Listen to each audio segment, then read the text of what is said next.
Welcome back to Oslo Simplified.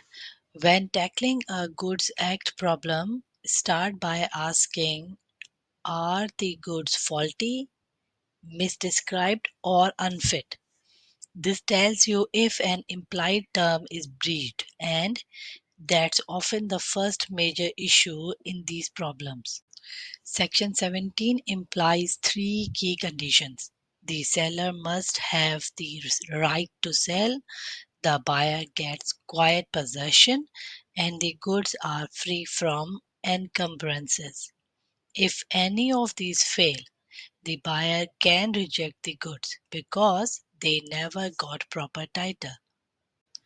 If goods are sold by description, they must match that description exactly. This is about identity.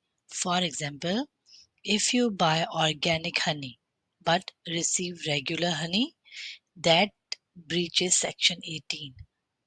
Section 19, subsection A protects buyers who tell the seller their purpose. If the seller supplies goods that are unfit for that purpose, they breach this term. For instance, buying boots for mountain climbing that fall apart would breach that. Section 19, subsection B requires that goods be of merchantable quality, means saleable and usable. If a defect is obvious and you should have seen it on inspection, this term doesn't apply. Under Section 20, where goods are sold by sample, the bulk must correspond with the sample.